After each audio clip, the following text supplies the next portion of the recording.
Test 3. This is the IELTS listening test. You will hear a number of different recordings and you will have to answer questions on what you hear. There will be time for you to read the instructions and questions and you will have a chance to check your work. All the recordings will be played once only. The test is in 4 parts. At the end of the test, you will be given 10 minutes to transfer your answers to an answer sheet. Now turn to Part 1.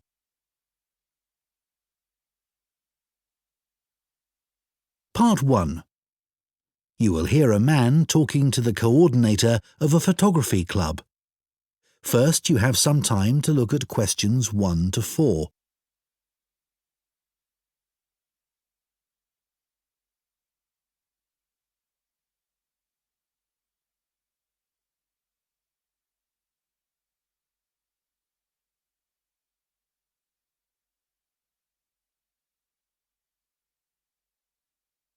Now listen carefully and answer questions 1 to 4. Hello, Wayside Camera Club, Breeder speaking. Oh, hello. My name's Dan, and I'd like to join your club. That's great, Dan. We have an application form. Would you like to complete it over the phone? Then you can ask any questions you might have. Oh, yes, thanks. OK. So, what's your family name? It's Green. Dan Green. So, can I take your email address? Yes, it's dan1068@market.com. Thanks. And what about your home address? Well, I'm about 10 miles away from your club in Peacetown. I live in a house there. OK. So, what's the house number and street? It's 52 Marrowfield Street. Is that MARROWFIELD?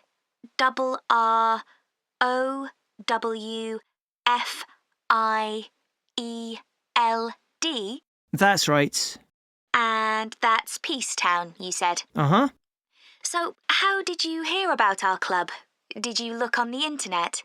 I usually do that, but this time, well, I was talking to a relative the other day and he suggested it. Oh, is he a member too? He belongs to another club, but he'd heard good things about yours. OK. So, what do you hope to get from joining? Well, one thing that really interests me is the competitions that you have. I enjoy entering those. Right. Anything else? Well, I also like to socialise with other photographers. That's great. So, what type of membership would you like? What are the options? It's £30 a year for full membership or £20 a year if you're an associate. I think I'll go for the full membership then. That's a good idea because you can't vote in meetings with an associate membership. Before you hear the rest of the conversation, you have some time to look at questions 5 to 10.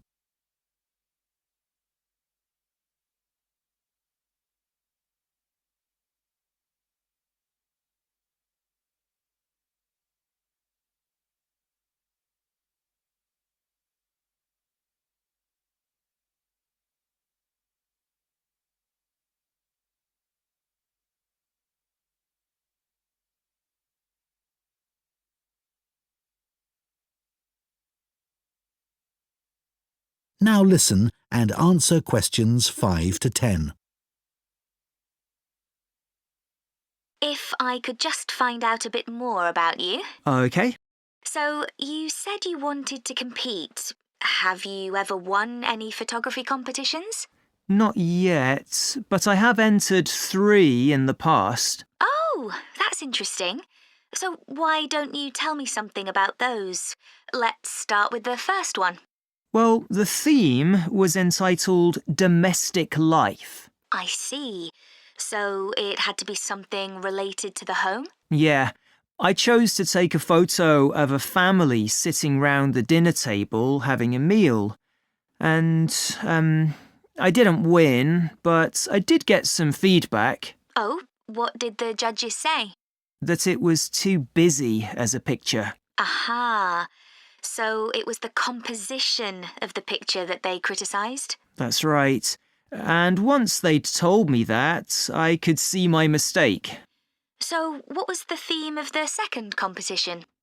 Well, my university was on the coast, and that area gets a lot of beautiful sunsets. So that was the theme. Oh, sunsets. That's a great theme. Yes, the instructions were to capture the clouds as well. It couldn't just be blue sky and a setting sun. Sure, because they give you all those amazing pinks and purples. Yeah, and I thought I'd done that well, but the feedback was that I should have waited a bit longer to get the shot. I see. So the timing wasn't right. Yes, I took it too soon, basically. And then the third competition I entered was called Animal Magic. Well, that's a difficult subject. I know. I had to take hundreds of shots. I'm sure, because animals move all the time. That's what we had to show. There had to be some movement in the scene. I got a great shot of a fox in the end, but I took it at night and, well, I suspected that it was a bit dark, which is what I was told. Well, Dan, you seem to be really keen, and we'd be delighted to have you in our club. I'm sure we can help with all those areas that you've outlined. Thanks, that's great. That is the end of Part 1. You now have 1 minute to check your answers to Part 1.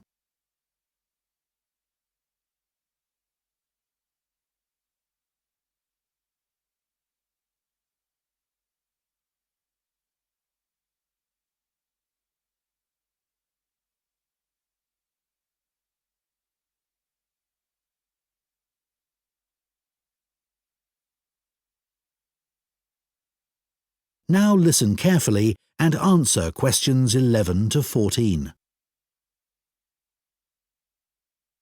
This evening, we're delighted to welcome Dan Beagle, who's just written a book on looking for and finding food in the wild.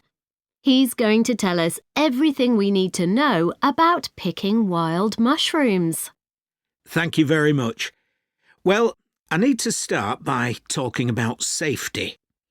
You really need to know what you're doing because some mushrooms are extremely poisonous. Having said that, once you know what to look for, it's really worth doing for the amazing variety of mushrooms available, which you can't get in the shops. But of course, you have to be very careful, and that's why I always say you should never consume mushrooms picked by friends or neighbours. Always remember that some poisonous mushrooms look very similar to edible ones, and it's easy for people to get confused. The other thing to avoid is mushrooms growing beside busy roads, for obvious reasons. But nothing beats the taste of freshly picked mushrooms. Don't forget that the ones in the shops are often several days old and past their best. There are certain ideas about wild mushrooms that it's important to be aware of. Don't listen to people who tell you that it's only okay to eat mushrooms that are pale or dull. This is completely untrue. Some edible mushrooms are bright red, for example. Personally, I prefer mushrooms cooked, but it won't do you any harm to eat them uncooked in salads. It's not necessary to peel them. Another thing you should remember is that you can't tell if a mushroom is safe to eat by its smell. Some of the most deadly mushrooms have no smell and taste quite nice, apparently. Finally, just because deer or squirrels eat a particular mushroom doesn't mean that you can. Before you hear the rest of the talk, you have some time to look at questions 15 to 20.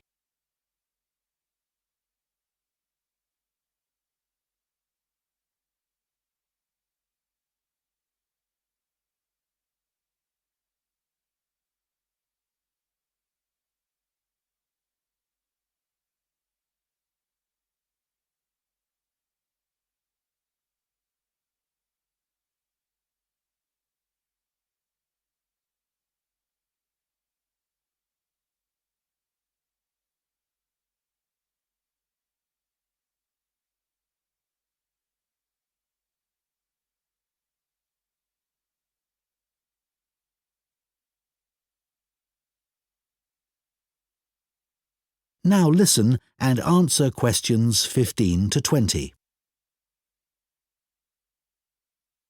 Of course, mushroom picking is associated with the countryside, but if you haven't got a car, your local park can be a great place to start. There are usually a range of habitats where mushrooms grow, such as playing fields and wooded areas. But you need to be there first thing in the morning, as there's likely to be a lot of competition. Not just from people, but wildlife too. The deer often get the best mushrooms in my local park. If you're a complete beginner, I wouldn't recommend going alone or relying on photos in a book, even the one I've written. There are some really good phone apps for identifying mushrooms, but you can't always rely on getting a good signal in the middle of a wood. If possible, you should go with a group led by an expert. You'll stay safe and learn a lot that way. Conservation is a really important consideration, and you must follow a few basic rules. You should never pick all the mushrooms in one area. Collect only enough for your own needs. Be very careful that you don't trample on young mushrooms or other plants. And make sure you don't pick any mushrooms that are endangered and protected by law. There's been a decline in some varieties of wild mushrooms in this part of the country. Restaurants are becoming more interested in locally sourced food like wild mushrooms, but the biggest problem is that so many new houses have been built in this area in the last 10 years. And more water is being taken from rivers and reservoirs because of this, and mushroom habitats have been destroyed. Anyway, a word of advice on storing mushrooms. Collect them in a brown paper bag, and as soon as you get home, put them in the fridge. They'll be fine for a couple of days, but it's best to cook them as soon as possible. After washing them really carefully first, of course. So, everybody knows what a mushroom tastes like, right? Well, you'll be surprised by the huge variety of wild mushrooms there are. Be adventurous. They're great in so many dishes. Stir-fries, risottos, pasta. But just be aware that some people can react badly to certain varieties, so it's a good idea not to eat huge quantities to begin with. OK, so now I'm going to show you a few examples of poisonous mushrooms. That is the end of Part 2. You now have 30 seconds to check your answers to Part 2.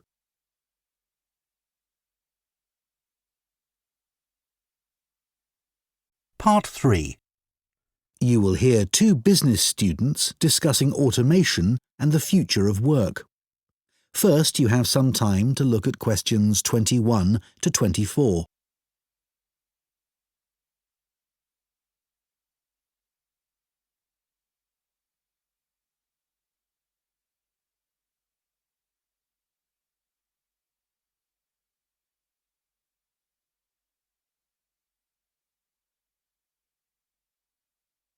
Now listen carefully and answer questions 21 to 24. That seminar yesterday on automation and the future of work was really good, wasn't it? Looking at the first industrial revolution in Britain in the 19th century and seeing how people reacted to massive change was a real eye-opener. Yes. It was interesting to hear how people felt about automation then and what challenges they faced. I didn't know that first started with workers in the textile industry. With those protesting workers called the Luddites, destroying their knitting machines because they were so worried about losing their jobs. Yes, and ultimately they didn't achieve anything. And anyway, industrialisation created more jobs than it destroyed. Yes, that's true. But it probably didn't seem a positive thing at the time. I can see why the Luddites felt so threatened. I know. I'm sure I would have felt the same. The discussion about the future of work was really optimistic for a change. I like the idea that work won't involve doing boring, repetitive tasks, as robots will do all that. Normally, you only hear negative stuff about the future. Bit too optimistic, don't you think? For example, I can't see how people are about to have more leisure time when all the evidence shows people are spending longer than ever at work. No, that's true. And what about lower unemployment? I'm not so sure about that. Perhaps in the long term, but not in the foreseeable future. And I expect most people will be expected to work until they're much older, as everyone's living much longer. That's already happening. Before you hear the rest of the discussion, you have some time to look at questions 25 to 30.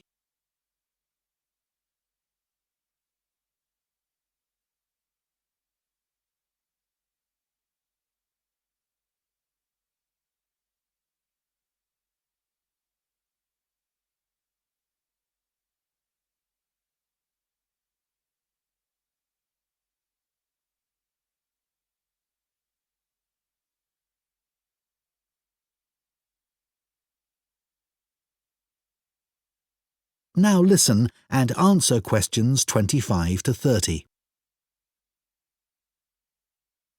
I enjoyed all that stuff on how technology has changed some jobs and how they're likely to change in the near future. Yeah, incredible. Like accountants. You might think all the technological innovations would have put them out of a job, but in fact there are more of them than ever. They're still really in demand and have become far more efficient. Right, that was amazing. 20 times more accountants in this country compared to the 19th century. I know. I'd never have thought the demand for hairdressing would have gone up so much in the last 100 years. One hairdresser for every 287 people now, compared to one for over 1,500. Yeah, because people's earning power has gone up so they can afford to spend more on personal services like that. But technology hasn't changed the actual job that much. No, they've got hairdryers, etc. But it's one job where you don't depend on a computer. The kind of work that administrative staff do has changed enormously, thanks to technology. Even 20 years ago, there were secretaries doing dictation and typing. Yes, really boring compared to these days, when they're given much more responsibility and higher status. A lot of graduates go in for this kind of work now. I'd expected there to be a much bigger change in the number of agricultural workers in the 19th century, but the 1871 census showed that roughly 25% of the population worked on the land. Yeah, I'd have assumed it would be more than 50%. Now it's less than 0.2%. What about care workers? They barely existed in the 19th century, as people's lifespan was so much shorter. But now, of course, this sector will see huge growth. Yeah, and it's hard enough to meet current demand. The future looks quite bleak for bank clerks. They've been in decline since ATMs were introduced in the 80s. And technology will certainly make most of the jobs they do now redundant, I think. I agree. Although the situation may change, it's very hard to predict what will happen. That is the end of Part 3. You now have 30 seconds to check your answers to Part 3.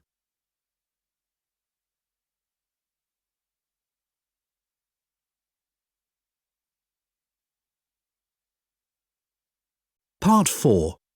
You will hear part of a lecture for astronomy students about the need for a system to manage satellites and other objects orbiting the Earth. First, you have some time to look at questions 31 to 40.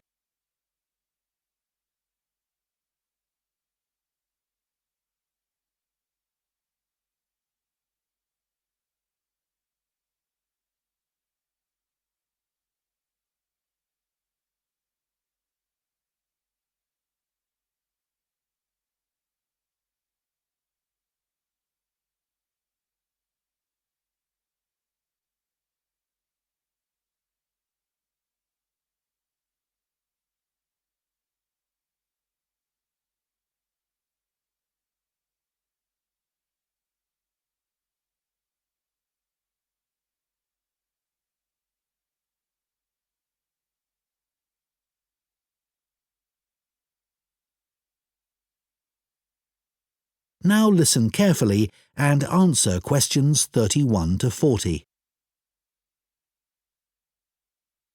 In today's astronomy lecture, I'm going to talk about the need for a system to manage the movement of satellites and other objects in orbit around the Earth. In other words, a space traffic management system. We already have effective air traffic control systems that are used internationally to ensure that planes navigate our skies safely. Well, space traffic management is a similar concept, but focusing on the control of satellites. The aim of such a system would be to prevent the danger of collisions in space between the objects in orbit around the Earth. In order to do this, we'd need to have a set of legal measures, and we'd also have to develop the technical systems to enable us to prevent such accidents. But unfortunately, at present, we don't actually have a space traffic management system that works. So why not? What are the problems in developing such a system? Well, for one thing, satellites are relatively cheap these days compared with how they were in the past, meaning that more people can afford to put them into space.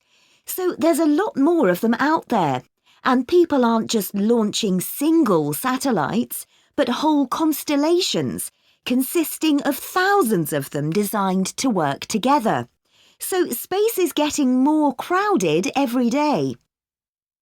But in spite of this, one thing you may be surprised to learn is that you can launch a satellite into space, and once it's out there, it doesn't have to send back any information to Earth to allow its identification.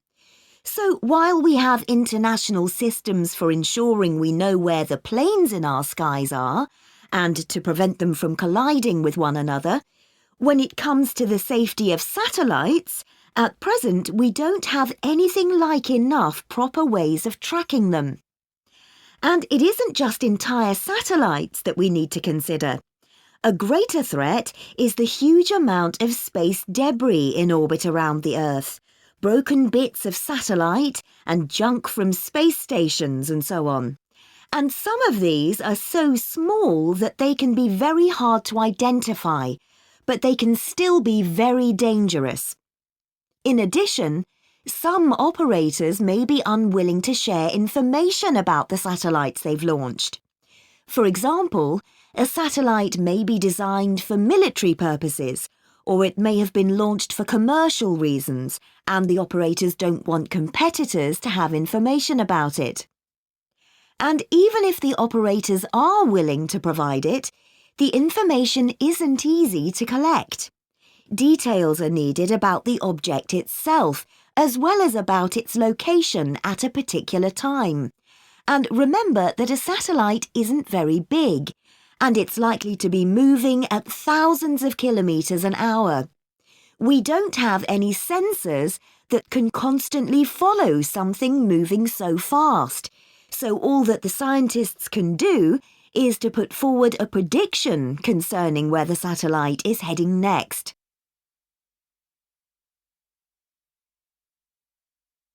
So those are some of the problems that we're facing. Let's consider now some of the solutions that have been suggested. One key issue is the way in which information is dealt with. We need more information, but it also needs to be accessible at a global level. So we need to establish shared standards that we can all agree on for the way in which this information is presented. We already do this in other areas of science, so although this is a challenge, it's not an impossible task. Then as all this information's collected, it needs to be put together so it can be used, and that will involve creating a single database on which it can be entered. As we continue to push forward new developments, congestion of the space environment is only going to increase. To cope with this, we need to develop a system like the one I've described to coordinate the work of the numerous spacecraft operators. But it's also essential that this system is one that establishes trust in the people that use it, both nationally and at a global level. One interesting development that I'll mention at this... That is the end of Part 4. You now have 1 minute to check your answers to Part 4.